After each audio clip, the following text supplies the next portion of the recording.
Hello and welcome to the channel. My name is Dalan Vanterpool, and for some reason I can't stop thinking about careers, specifically how to help people get careers that lead to more time, money, and freedom.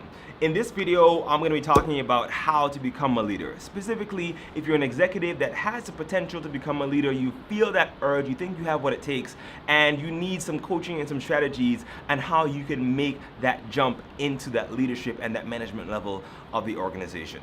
Let's jump right in. Welcome to the channel again. My name is Dalan Vanterpool, and you can find all the content I have for you around this topic over at dalanv.com, where I run a blog and a podcast, and obviously here you're on the YouTube channel. If you get value from this, please like and subscribe, hit the notification bell.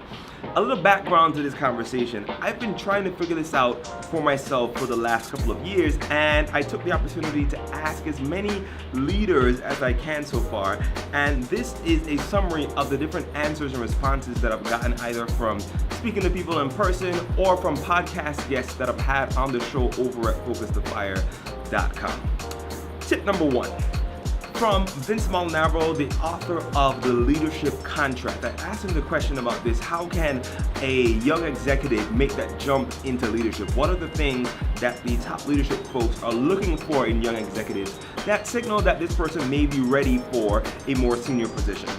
And the tip number one that he gave is your ability to see trends. Your ability to see trends and look at the details. So if you can see beyond your desk and the things that you have to do on a day-to-day basis, your to-do list, your check boxes, all the things you have to do, but you can spot the trends in the market that are happening, and you can see how that connects to what the business is doing. So when you're able to start reading the market and understanding what drives the business, and then connect that to what the organization actually needs to do to succeed, those are some of the cues that signal that you're ready to take on a leadership position. It has to do with your ability to understand the macro and connect it to the micro. Tip number two comes from Ernst & Young partner Jamila Abson, who is a former colleague of mine, and she was a podcast guest recently over on Focus to Fire podcast. This is master your craft. If you want to be a leader, there is absolutely no way you're going to get it done. There's no way around it. You actually have to become excellent at what you do. You have to master the craft of what you're trying to do.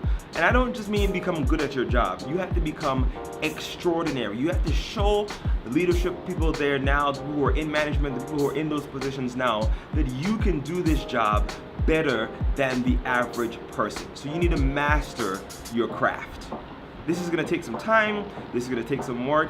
This may mean taking an extra course that maybe the company doesn't pay for. This may mean putting in some extra time that the company doesn't pay for as well. But you need to make sure you're doing what you need to do to master your craft. The thing about mastering your craft is that not only will it earn you respect from leadership, this is also going to get you the respect from your colleagues on the left or right, who someday soon, hopefully, you will also have to lead. And you need them to respect you as a technical expert on the work that you're doing. Tip number three is tee up somebody else. Be able to set up somebody else in a meeting, for example.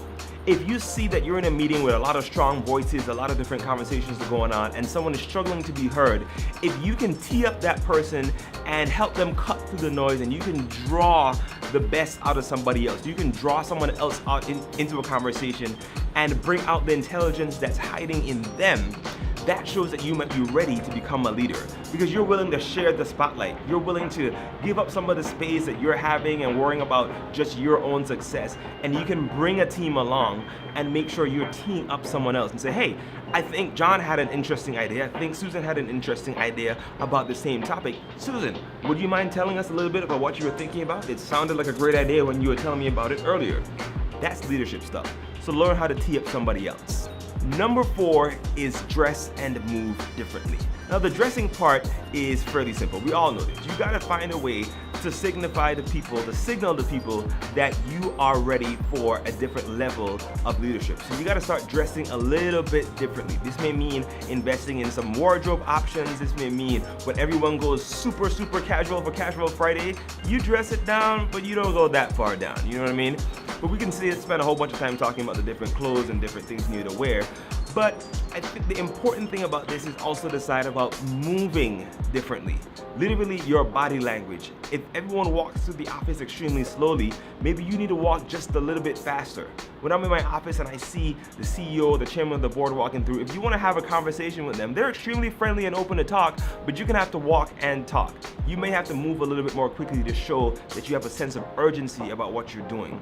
Maybe it's that you start fidgeting less when you're talking and having conversations. Maybe you put down your cell phone instead of having your cell phone up in a meeting, and you're doing things that show that you're willing and you're able to move differently.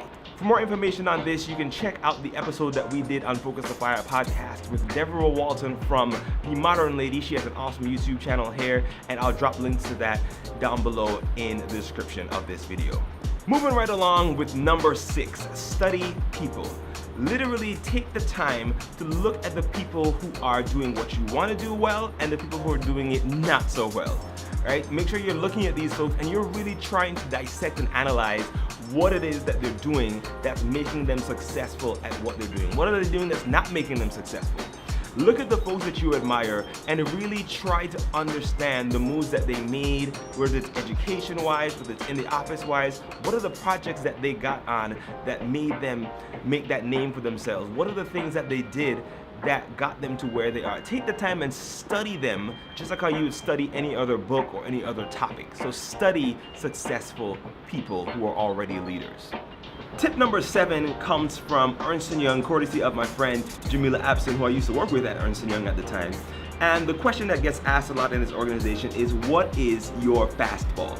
What's your fastball? What is the one thing that you can do better than everybody else? What's the one thing that people know? If you want to get this done well, if you have a question on this topic, if you want to know something about this particular thing, you go to you. Nobody else, you're the person to get this done. Maybe they don't care that much about it, maybe it's not a super high stakes situation, but what is that thing where when it counts the most and people need to make sure this gets done at a high quality level, they go to you because you can do it efficiently, you can do it better, you can do it faster, you can do it better than anyone else. What's your expertise? What is the one thing that we can call your fastball? Tip number 8 is to put your face on something. I'll even get a little bit closer to the camera for this one. Put your face on something.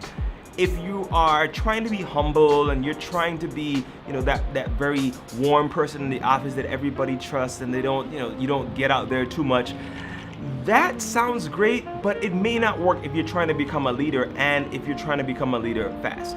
Hear me out on this. I'm not saying not to be humble.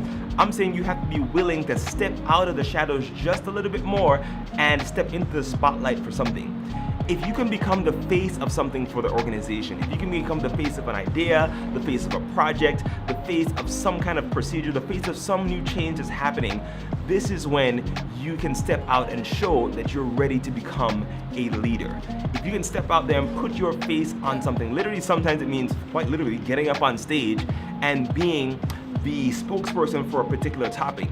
This way you can get that visibility from your colleagues, you can get the visibility from people who are higher up in the organization as well, and show them that you're ready to take on a more serious role in the organization. So put your face on something in the organization today. Those are our 8 tips, but I'll even give you one more. Number 9, I guess this would be, this is the bonus tip, speak up. People are terrified of public speaking. People are scared. People are scared to speak up in meetings. They're scared to speak up on stage. They're scared to be heard in front of a lot of other people. So if you can master this skill, even if you don't think you're the best public speaker in the world, trust me, just the fact that you have the courage to get up there and speak up in front of a whole bunch of other people, this is automatically gonna separate you from the pack and ensure that you have some leadership capabilities. So go out there today and speak up.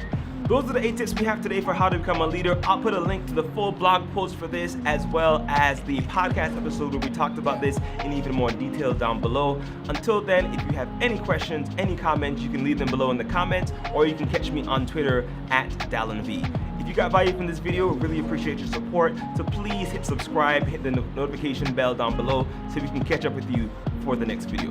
Until next time, have a powerful day.